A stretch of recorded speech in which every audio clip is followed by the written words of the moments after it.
नमस्कार। डीडी राजस्थान के कार्यक्रम कानून की बात में आप सभी का हार्दिक स्वागत, अभिनंदन है। दर्शकों, आज हम चर्चा करेंगे राष्ट्रीय लोक अदालत के बारे में।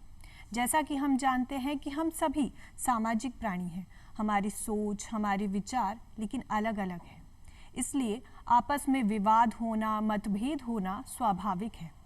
लेकिन फिर भी कुछ बड़े मुद्दों को यदि हम हटा भी दें तो बहुत से मामले ऐसे होते हैं जिन्हें हम आपसी समझाइश से हल कर सकते हैं या और किन्हीं तरीकों से कोर्ट जाने के बजाय बाकी तरीके से हल कर सकते हैं, और उसी का एक साधन है लोक अदालत। तो क्या होती है ये लोक अदालत, जानेंगे हमारे साथ मौजूद हमारे बेहद खास मेहमान, हमारे विधि विशेषज्ञ प्रमोद कुमार खंडेलवाल जी से। सर, हमारे कार्यक्रम में आपका बहुत बहुत स्वागत है। प्रमोद जी, क्योंकि आज हम लोक अदालत के बारे में चर्चा करने वाले हैं, तो सबसे पहले हमें ये पता होना चाहिए कि आखिर लोक अदालत कहते किसे हैं? लोक अदालत एक ऐसा मंच है जिसमें जो न्यायालय होते हैं, अपने रेगुलर जो न्यायालय होते हैं, नियमित रूप से जो न्यायालय चलते हैं, उसके अंतर्गत जो वाद लंबित होते हैं, उन वादों का जो समाधान है वो आपसी समझाइश से किया जाता है। और ये जो समझाइश जहाँ होती है, जहाँ एक मंच होता है, उसे लोक अदालत कहते हैं। यहाँ पर वो मामले भी हो सकते हैं जिनका न्यायालय में वाद चल रहा हो, इसके अलावा वो मामले भी हो सकते हैं जो प्री लिटिगेशन से संबंधित हो। प्री लिटिगेशन का मतलब है कि ऐसे मुकदमे जो अभी न्यायालय में पूर्ण रूप से गए नहीं है और प्राथमिक रूप से ही है। अच्छा। तो दोनों पक्षों को लोक अदालत में बुलाकर उनका राजीनामा कराया जा सकता है। तो सर, यदि देखें कि जो लोक अदालत है ये कितने प्रकार की होती है? क्या नेशनल लेवल पर भी इसका आयोजन किया जाता है, राज्य स्तर पर किया जाता है, कैसे होता है? लोक अदालत है वह मुख्य रूप से दो प्रकार की होती है। एक तो स्थायी लोक अदालत होती है और दूसरी हम कह सकते हैं अस्थायी। आज जो हमारा विषय है राष्ट्रीय लोक अदालत का, वो एक अस्थायी लोक अदालत ही है। उसका कारण ये है कि ये जो राष्ट्रीय लोक अदालत होती है ये एक दिवसीय लोक अदालत होती है और ये मुख्यतः हर तीसरे महीने राष्ट्रीय लेवल पे आयोजित की जाती है। इसका अर्थ ये है कि साल में 4 बार राष्ट्रीय लोक अदालत है वो आयोजित की जाती है।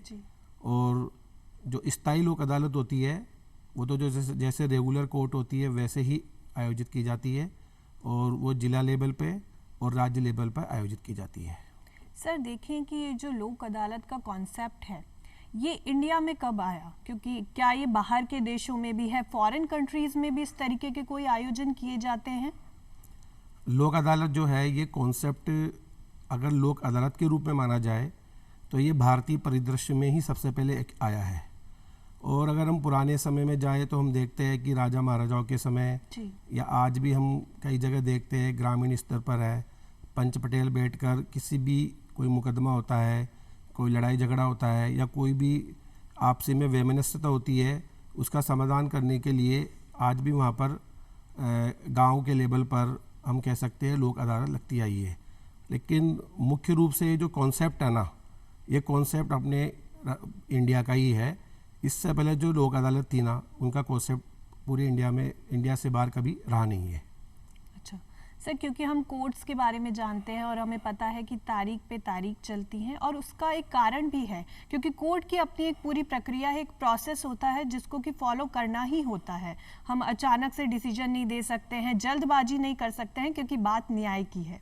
तो लोक अदालत का ये जो कॉन्सेप्ट आया, इसके पीछे कारण क्या थे, क्या उद्देश्य थे? इसके पीछे कारण ये है कि जो लोक अदालत है ये अब हमारे हिंदुस्तान के अंदर 1982 के अंदर सबसे पहले जो लोक अदालत है वो गुजरात में लगी थी और 1986 में चेन्नई में लगी थी।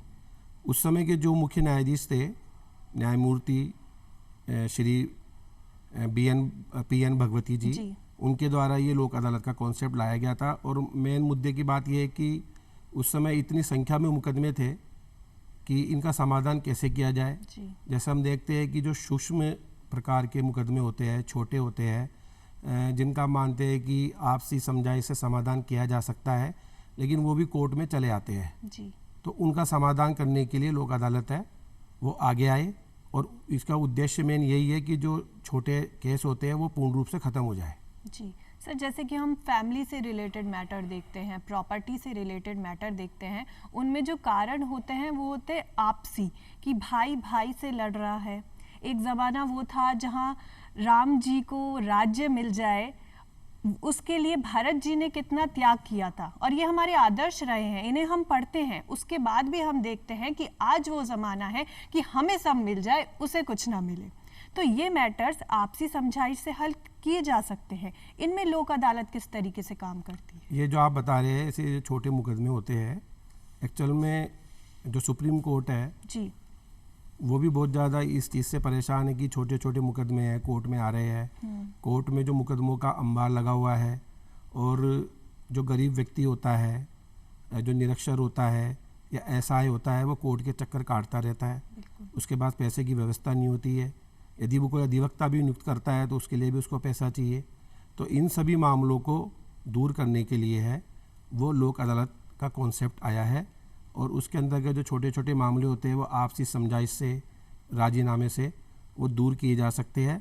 दोनों पक्ष जिस बात पे भी राजी होते हैं उस बात पर जो लोक अदालत होती है वो अपना निर्णय पारित कर देती है। प्रमोद जी, एक चीज़ और कि हम देखते हैं कि जो कोर्ट की प्रोसीडिंग्स होती है उसमें हमें एडवोकेट अपॉइंट करना होता है और भी बाकी चीज़ें होती हैं जिनके लिए हमें पैसे खर्च करने होते हैं।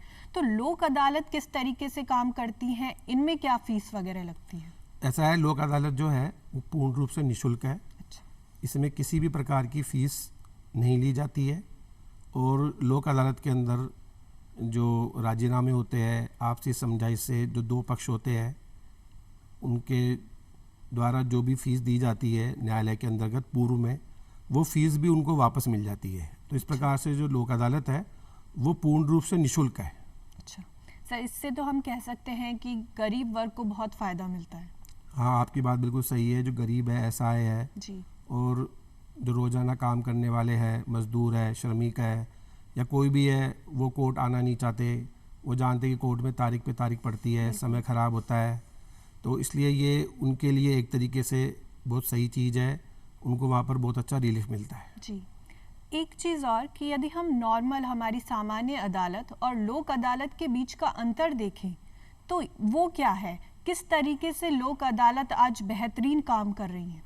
इसके पीछे यही है कि जो सामान्य अदालत होती है ना, उसमें एक तो समय सबसे ज़्यादा लगता है। जी, कोई कोर्ट में जा रहा है तो उसको खुद को नहीं पता कि उसका जो मुकदमा है वो कब समाप्त होगा। उसको वकील भी नियुक्त करना पड़ता है, पैसा भी बहुत ज़्यादा खर्च होता है। अब अगर वो लोक अदालत में जाता है तो ना तो उसको वहाँ कोई फ़ीस देनी पड़ती है, ना ही वहाँ किसी अधिवक्ता की ज़रूरत है। हाँ, ये अधिवक्ता एक साथ में रह सकते हैं, वो उनके सहयोग कर सकते हैं, उसमें कोई गलत बात नहीं है। बाकी वहाँ अधिवक्ता की किसी की ज़रूरत नहीं है। और जो आम व्यक्ति के मन में ये रहता है कि मैं जज के पास कैसे जाऊंगा, वहाँ कैसे बात करूंगा, तो लोक अदालत में बिल्कुल पारदर्शिता होती है।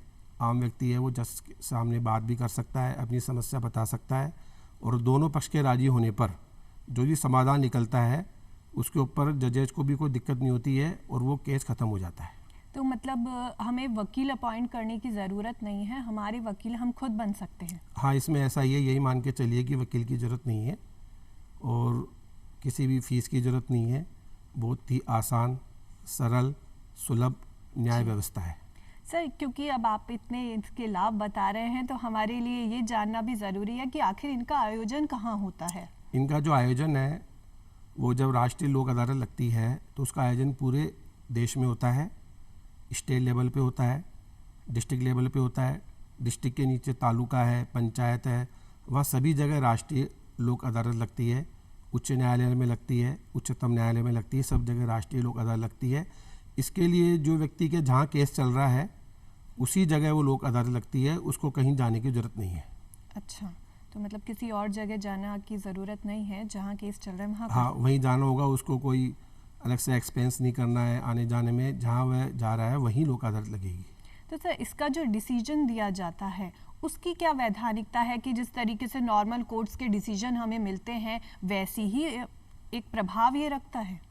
ऐसा है कि जो लोक अदालत होती है जी, इसको पूर्ण रूप से सिविल की शक्तियाँ मिली हुई है, सीआरपीसी की शक्तियाँ मिली हुई है और जो भी न्यायिक प्रक्रिया होती है वो आईपीसी के अधीन उनको शक्तियाँ मिली हुई है।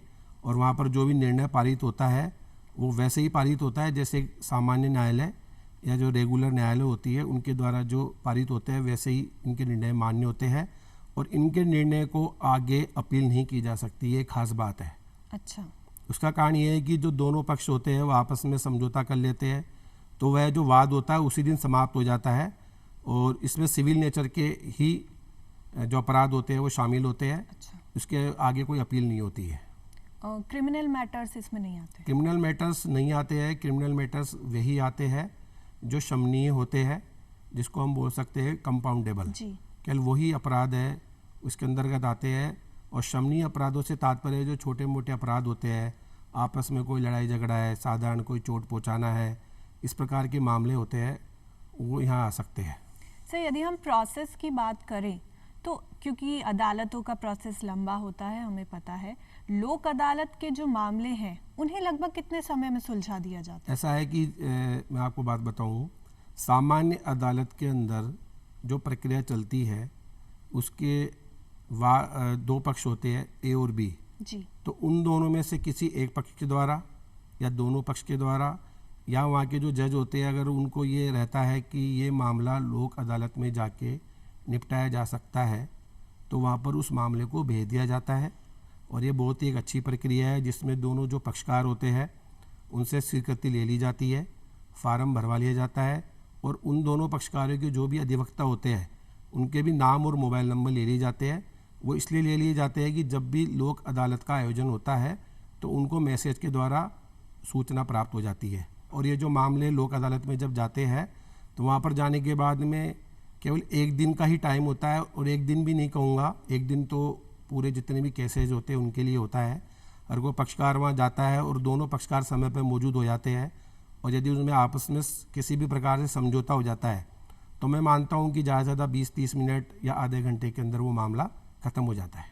सर क्योंकि हम देख रहे हैं कि लोक अदालत में हमें समय भी कम लग रहा है, खर्चा भी कम लग रहा है, कोर्ट का जो भार है वो भी कम हो रहा है, तो ये बहुत साधारण सा हमें समझ में आता है कि इससे कोर्ट का भार काफ़ी कम हो गया है।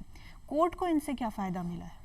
देखिए, कोर्ट को इनके से ये फ़ायदा है कि कोर्ट के पास में पहले इतने मुकदमे हैं। जी, हमारे भारत की जनसंख्या कम है नहीं, जी, अपराध है वो दिन प्रतिदिन बढ़ते जा रहे हैं। अब अपराध बढ़ते हैं तो जो छोटे छोटे अपराध होते हैं, जैसे मैं मानता हूँ कि पति पत्नी में कोई लड़ाई हो गई और वो भी कोर्ट में चल जाता है, तो छोटे छोटे मुकदमे उनका अंबार लगा हुआ है। बिल्कुल। अब कोर्ट को जो काम करना चाहिए, वहाँ के जजेज को जो काम करना चाहिए, जो बड़े बड़े जघन्य अपराध है उनके ऊपर उनका ध्यान नहीं जाता, क्योंकि छोटे छोटे अपराध भी होते हैं। तो ये चाहती है कि कोर्ट की इन मामलों को कैसे न कैसे ख़त्म किया जाए, आपसी समझाइश से ख़त्म किया जाए। और कोई केस वापस लेने को तैयार नहीं होता है, क्योंकि हर व्यक्ति ये सोचता है कि ईगो वाला होता है जी, कि मेरे पता नहीं ईगो है, मैं केस कैसे वापस लूँ। तो लोक अदालत में ये भी एक अच्छी चीज़ है कि वहाँ पर जाने के बाद में किसी की हार नहीं होती है। अच्छा, कोई पक्ष सोचे कि मेरी हार हो गई जी, या उसकी जीत हो गई, ऐसा जी। कुछ ही नहीं है। वहाँ कोई हार कोई जीत नहीं है, वहाँ जीत ही जीत है। जी, वहाँ जी, दोनों पक्ष हमेशा विजेता रहेंगे जी, और हमेशा विजेता रहेंगे।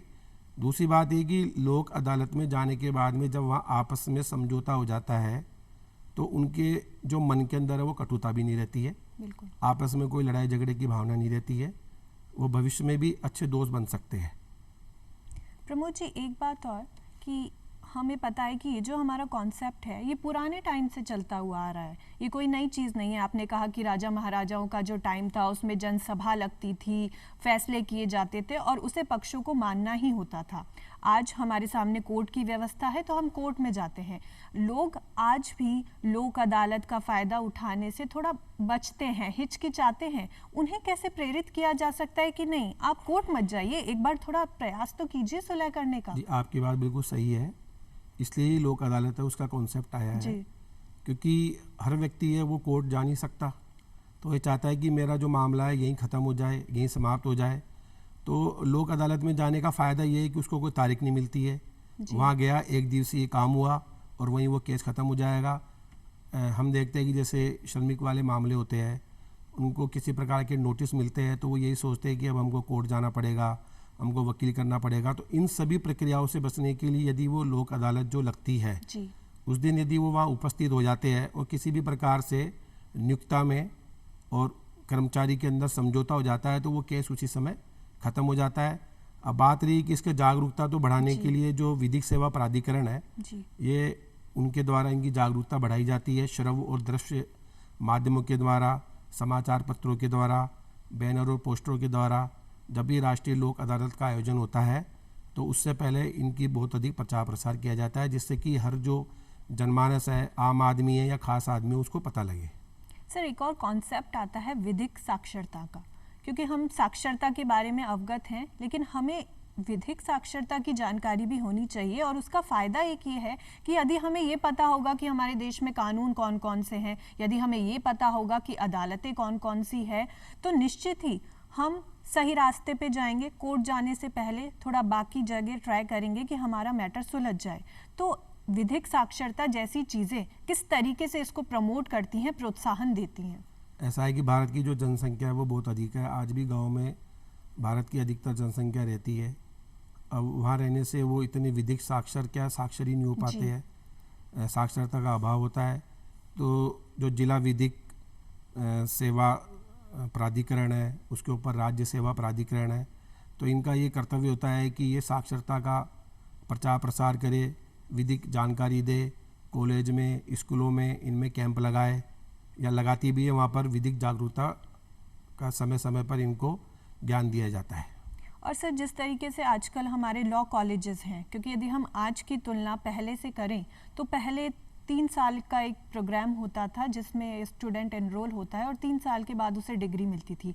आज हमारे सामने 5 साल वाले कोर्सेज भी हैं। तो निश्चित ही लॉ का जो क्षेत्र है, कानून का जो क्षेत्र है, वो बढ़ता जा रहा है। आज हमारे सामने रोजगार के बहुत सारे अवसर हो गए हैं। तो जो लॉ ग्रेजुएट्स हमारे सामने निकल रहे हैं, उन्हें हम लोक अदालत से कैसे जोड़ सकते हैं?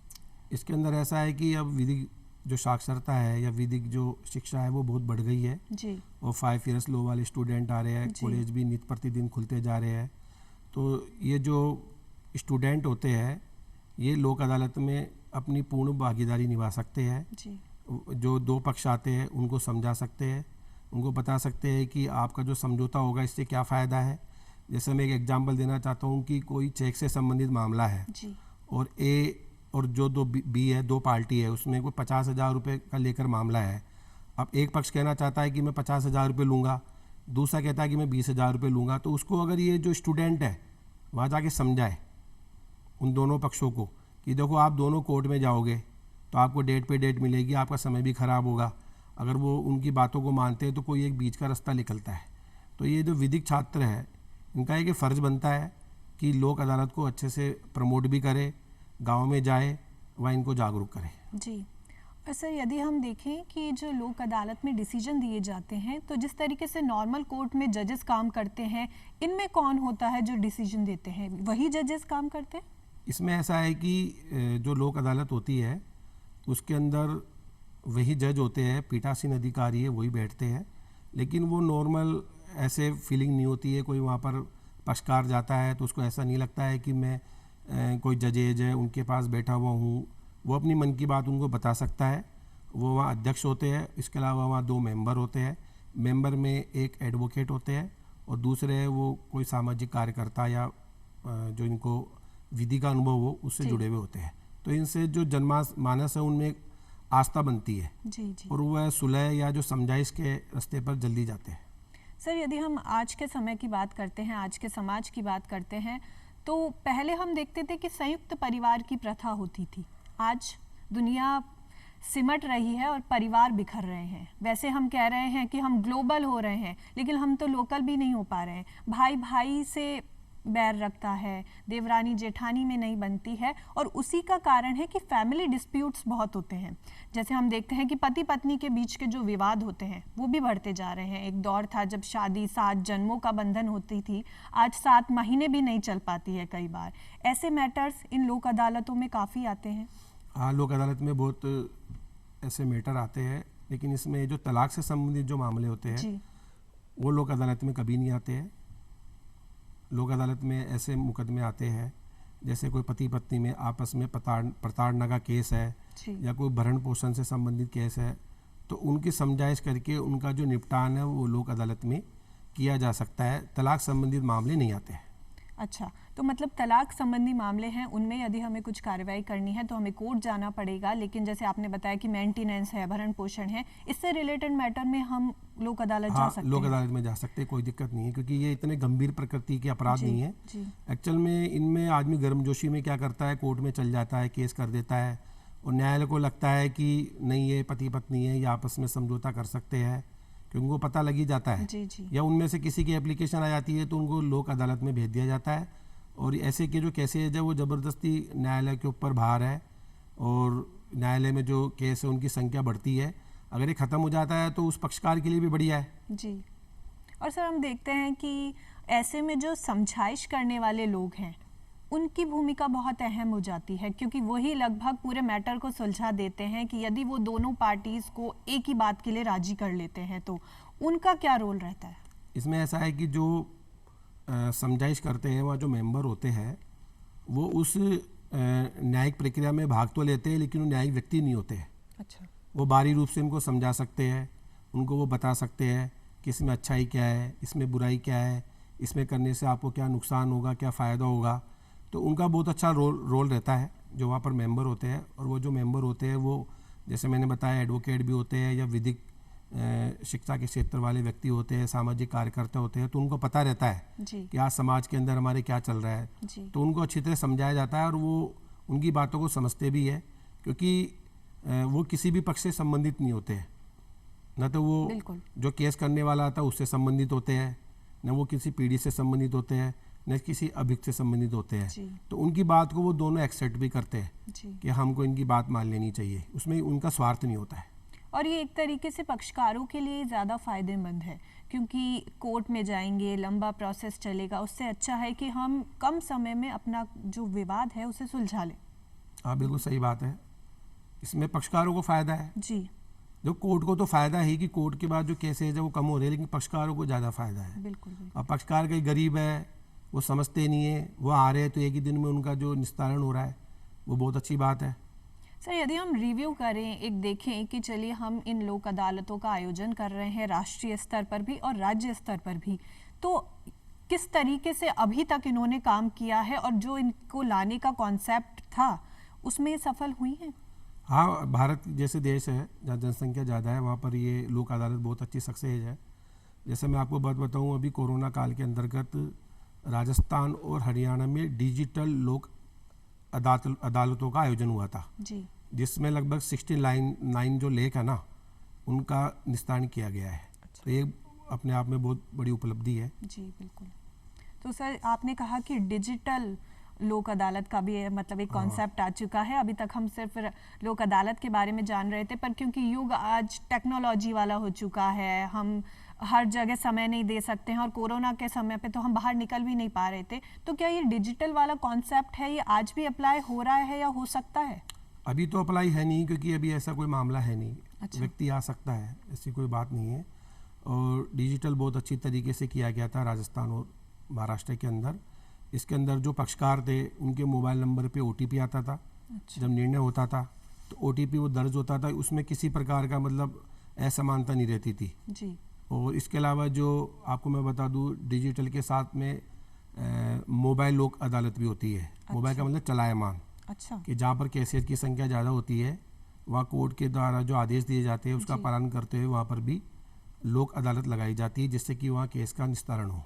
मतलब हम कह सकते हैं कि ये जो हमारी टेक्नोलॉजी है ये अदालत के क्षेत्र में भी आ चुकी है। हाँ बिल्कुल आ चुकी है। टेक्नोलॉजी तो लेनी पड़ेगी। बिल्कुल। अगर अदालत को चलना है जी जी टेक्नोलॉजी के साथ में तो उसको लेना ही पड़ेगा। बिल्कुल।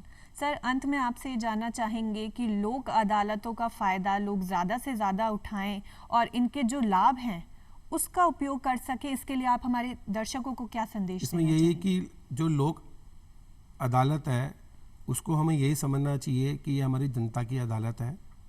इसमें किसी प्रकार का डर नहीं होना चाहिए। कोई भी व्यक्ति है वो उस अदालत में जा सकता है और वहाँ पर जाके समझाइश कर सकता है। उस पर किसी भी प्रकार का भार नहीं है। वहाँ पर होने वाले निर्णय वैसे ही होते हैं जैसे कि सामान्य अदालत में होते हैं। उसमें कोई डरने वाली बात नहीं है कि कोई व्यक्ति सोचे कि यहाँ जो मैंने समझाइश करी है, राजीनामा हुआ है, क्या पता मुझे दोबारा कोर्ट में आना पड़ेगा क्या। कोर्ट से आने जाने की प्रक्रिया से पूर्ण रूप से छुटकारा मिल जाता है। मतलब एक बार इसमें डिसीजन हो गया वो फाइनल है? हाँ वो फाइनल, बिल्कुल उसकी कोई अपील नहीं की जा सकती है। इसमें सिविल नेचर वाले जो अपराध होते हैं वही शामिल होते हैं। सर इतनी उपयोगी जानकारी देने के लिए, अपना अमूल्य समय देने के लिए हमें बहुत बहुत धन्यवाद। तो दर्शकों, आज बहुत ही गहराई से हमने लोक अदालत के बारे में जाना और ये समझा कि हम अपना ईगो, अपना अहंकार थोड़ा कम करें, अपना समय बचाएं, कोर्ट का समय बचाएं और ये जो नए कॉन्सेप्ट्स हमारे सामने आए हुए हैं इनका फ़ायदा उठाएं। अगली बार राष्ट्रहित से जुड़े हुए मुद्दों पर फिर विचार करेंगे। तब तक के लिए इजाज़त दीजिए। नमस्कार।